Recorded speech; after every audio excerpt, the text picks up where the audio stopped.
Selamat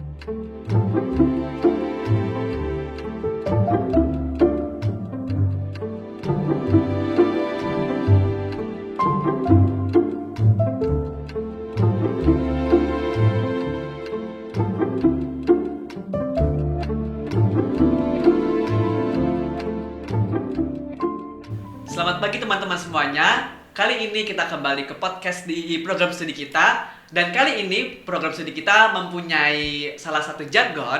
Dan jargonnya kita akan mulai, oke? 1, 2, 3, di podcastin aja. Oke, pada sesi hari ini kita kedatangan dua mahasiswa program studi kita, di mana dua mahasiswa ini mereka itu mengikuti semacam program. Nah, programnya itu KBMI. Nah, pasti teman-teman semua itu masih awam kan dan kurang tahu apa itu KBMI.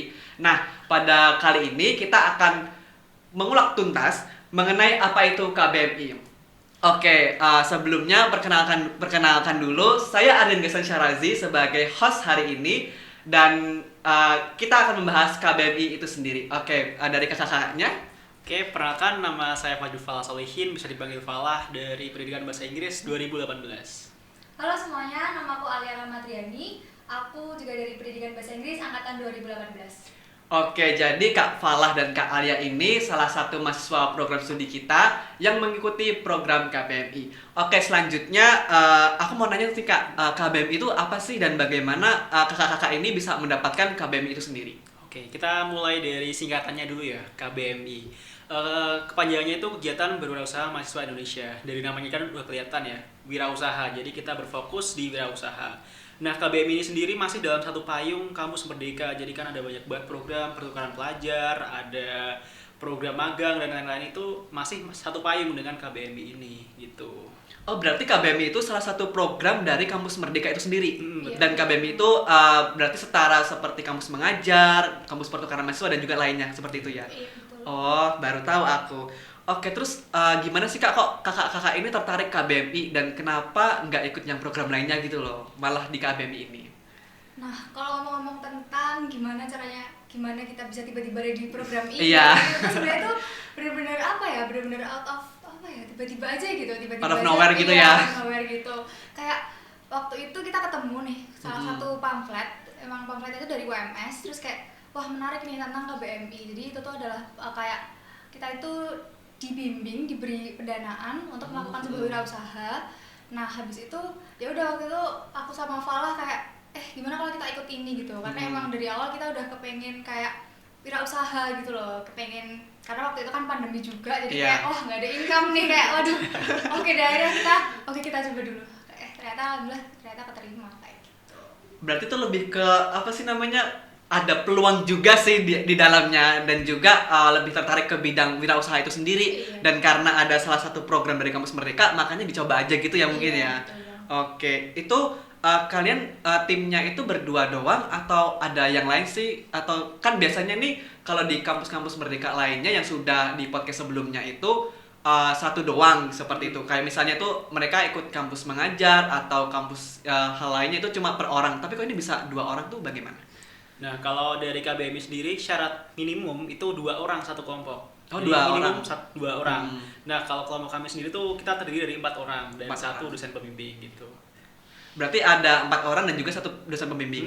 Itu 4 orang itu 2-nya kan dari program studi bahasa Inggris ya. Iya. Nah, 2-nya itu siapa dan dari mana? 2-nya itu karena kita ambil di produk digital, kita otomatis kita nyari orang yang paham juga kan. Oh iya, bener kita banget. akhirnya ngajak dari PTI, Pendidikan Teknik Informatika. Terus juga satunya itu kita ambil dari PGSD, teman kita sendiri juga, namanya tuh Nisa, tadi yang PTI itu Abrar. Nah, terus untuk dosbing sendiri kita minta tolong ke Pak Ardika, dosen PTI juga kebetulan. Jadi kita PTI ada 2 orang termasuk dosen pembimbing, PGSD 1 orang, dan bahasa Inggris kita berdua gitu. Oh, itu berarti kalian itu juga udah saling berkenalan sebelumnya atau bagaimana? Udah? Iya, udah. Oh, iya, bentar. Ini kan kalian kan ranahnya bidang pendidikan nih. Kan itu kan programnya itu wirausaha. Emangnya itu di KBM itu boleh ya dari anak-anak pendidikan? Nggak yang sesuai linear dengan jurusannya atau bagaimana gitu loh? Justru sebenarnya malah yang tim-tim yang banyak masuk ke KBMI ini malah justru anak dari pendidikan gitu. Jadi memang ternyata wirausaha itu nggak mengenal background gitu, ternyata nggak harus dari anak ekonomi atau dari anak manajemen dan lain-lain gitu. Jadi ternyata memang kebanyakan malah dari pendidikan gitu. Malah justru tuh dari KBM itu kebuka juga buat semuanya gitu ya, Iya, nggak yang emang. dari mungkin fakultas ekonomi bisnis, bahkan dari anak-anak ranah pendidikan tuh juga bisa gitu loh. Betul banget. Asal kita kan pasti juga punya kemauan dan juga kemampuan di bidang tersebut kayak gitu. Oh ya, di KBMI ini kakak-kakaknya itu kegiatannya ngapain aja? Oke, kalau ngomongin kegiatan sebenarnya banyak banget ya. Iya, Kita banyak KBMI banget. ini kan dari bulan pertama pengumuman itu bulan Mei sampai akhirnya penutupan laporan akhir itu kalau nggak salah bulan November. Nah itu selama kurang lebih 5 bulan itu banyak banget dari mulai ya kegiatan bisnis itu sendiri, wirausahanya.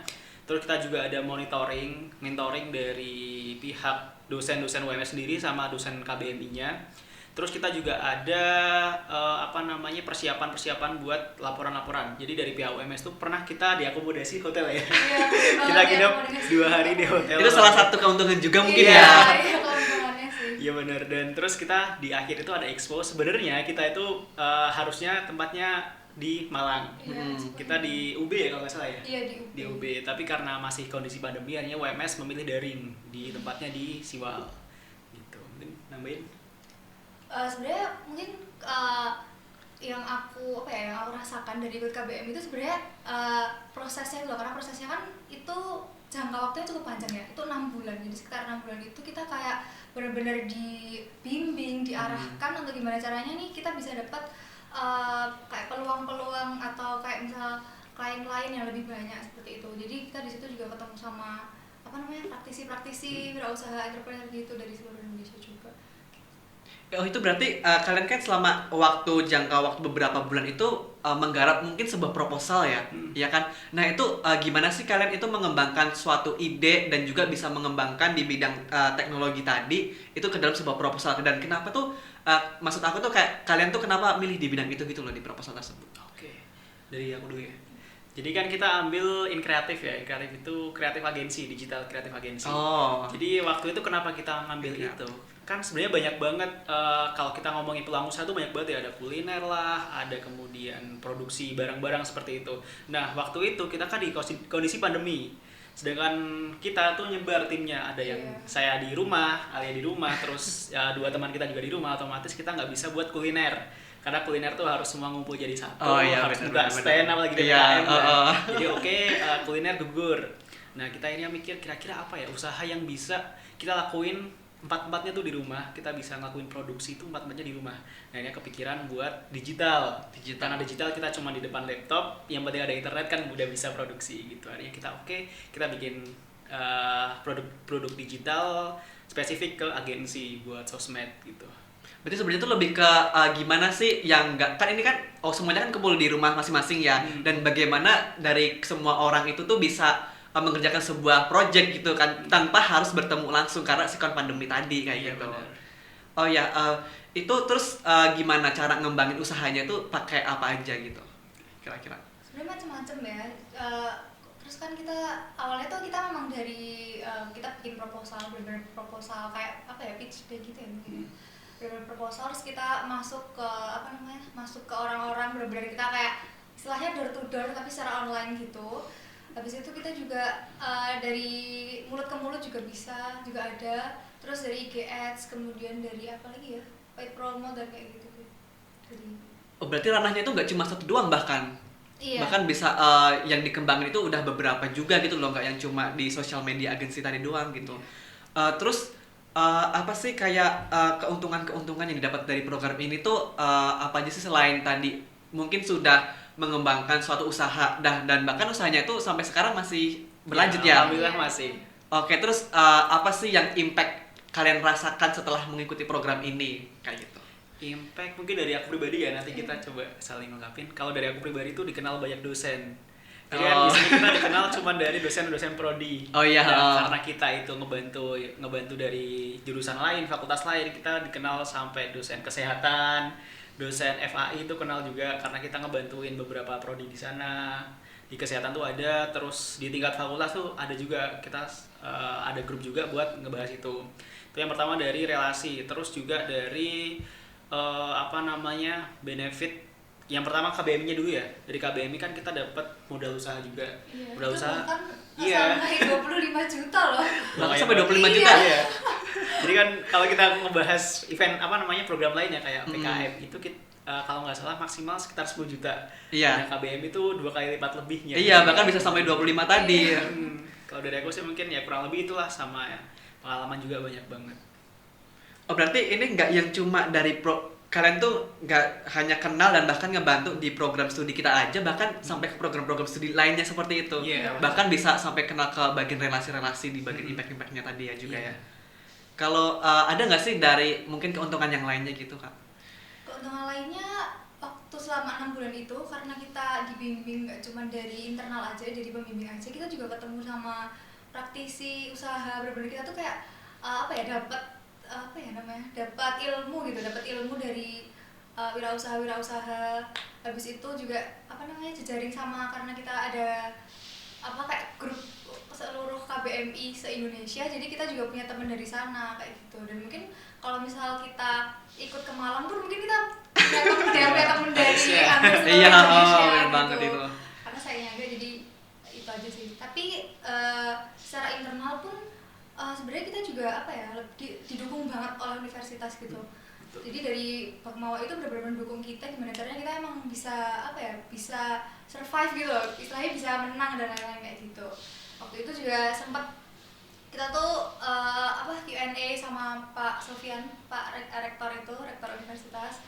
Habis itu ketemu sama banyak dosen sih. Itu termasuk keuntungan ikut KBMI. Berarti itu tadi kan kakaknya bilang itu dikasih bekal oleh wirausahawan langsung. Berarti itu emang selama 6 bulan itu kita nggak hanya mengerjakan suatu proyek, tetapi kita juga dikasih ilmu tentang penerapannya secara langsung oleh para wirausahaan seperti itu. Iya, betul banget.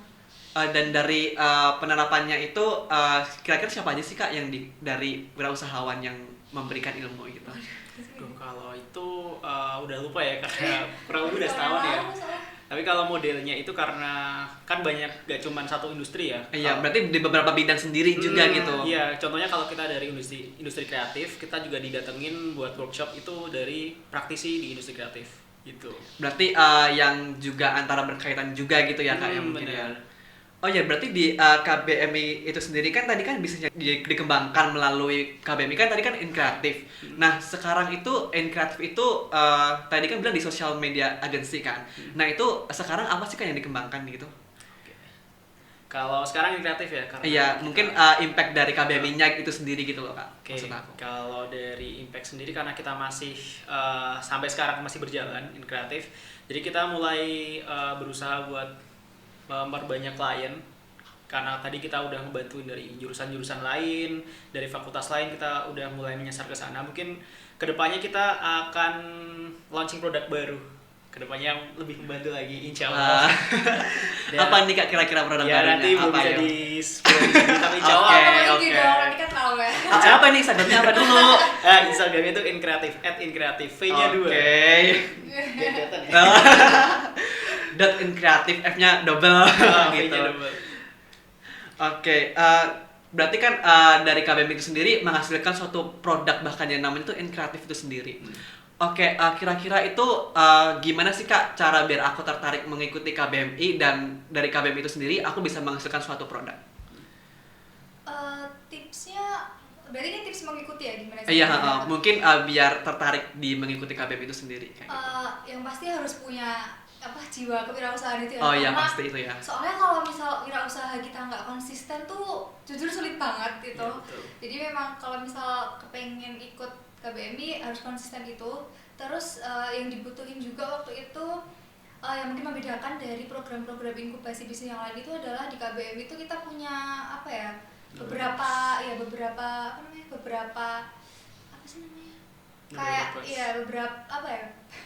beberapa poin yang memang harus ada poin, di proposalnya gitu loh. Nah, salah satunya adalah noble purpose, jadi atau tujuan mulia.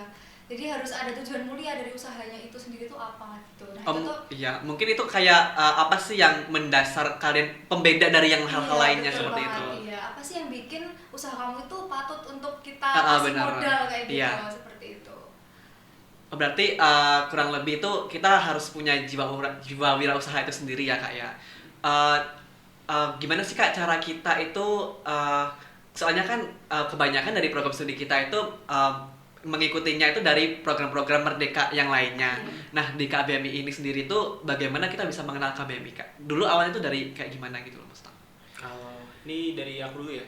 Kalau dari aku dulu pernah dikenalin pertama itu dari teman malahan. Dari teman. Dari teman-teman tuh ngomong ada acara ini, workshop kenalan di KBMI. Nah, dari KBMI itu diulik. Kalau KBMI itu acaranya ini gitu. Terus syaratnya ini. Dan akhirnya kita coba daftar itu mepet. Waktu itu aku inget banget kita hamin 1 jam tuh baru submit. Hamin 1 jam tuh baru submit. Bener-bener 2-3 titik sekian itu kita baru kayak mulai panik gitu loh. Karena sampai Google Meetan kita posisi di tempat masing-masing, nggak ada kumpul, dan akhirnya ya alhamdulillah kita masih bisa lolos gitu. Nah, kalau untuk tahun sekarang ini kebetulan KBM itu rebranding jadi P2WM. P2PWM. Nah, P2PWM. Jadi lebih universal lagi, nggak cuma wirausaha itu tapi menyasar startup juga kalau nggak salah. Oh, berarti nggak cuma di wirausaha tapi lebih ke bidang startup juga kayak gitu. Bener, jadi lebih universal lagi programnya. Oh, tadi kan kakaknya bilang kan KBM itu kan berarti kan sebelum menit-menit akhir bahkan jam-jam akhir itu submit atau juga tentang mungkin form pendaftaran ya. Nah, itu apa aja sih Kak syarat-syaratnya? Waktu itu syarat-syaratnya punya tim, terus Punya punya tim. usaha juga. Habis itu nyusun proposal dan lain-lain, sebenarnya sama ya. Sebenarnya sama dengan kayak program-program yang lain. Cuman memang kalau misal wirausaha gitu ya, jadi kan memang harus ada istilahnya poin-poin kayak keuangan, kemudian ada sumber daya manusia, itu tuh memang harus ada gitu. Jadi memang harus disiapkannya dari situ gitu. Lebih ke proposalnya gimana sih caranya biar meyakinkan para juri kalau usaha kita tuh bagus gitu. Berarti dalam registrasi itu sendiri itu kita setidaknya membuat sebuah proposal gitu, Iya, di mana proposal itu sudah kita bagi dalam tim seperti terus apa industri yang akan kita kembangkan dan juga poin-poin itu sendiri seperti yang tadi dibilang sebelumnya tadi ya Kak ya. Oke, dari kakaknya itu sendiri ada nggak sih Kak kesan pesan buat mahasiswa-mahasiswa kita mengikuti program KBMI ini sendiri? Oke, kalau dari aku karena mungkin backgroundnya pendidikan, Iya, ingin terjun ke wirausaha, menurutku kesan-pesannya adalah wirausaha itu universal, jadi nggak peduli background apapun dari jurusan pendidikan, bahkan itu juga harus memiliki jiwa kewirausahaan atau entrepreneurship. Kalau dari aku itu. Jadi jangan insecure dulu ya, jangan insecure dulu kayak kan kadang kan kalau jadi anak pendidikan kayak pendidikan nih nggak tahu mau mana gitu, padahal nggak mau juga tuh jadi guru kayak gitu kan. Jadi kuncinya jangan insecure aja, pede aja. Kalau misalnya ada peluang ya udah kita ambil dulu, nanti urusan lolos atau tidaknya kan nanti kan biar Allah yang menentukan kayak Betul, gitu. yang penting ikhtiar. Iya, yang penting usaha gitu. Iya, karena ada peluang kita ambil aja. Iya. Terus kenapa kita nggak nyoba kewirausahaan gitu loh, walaupun background kita tuh bukan dari ranah ekonomi tapi kita dari ranah pendidikan seperti itu mungkin ya Kak ya.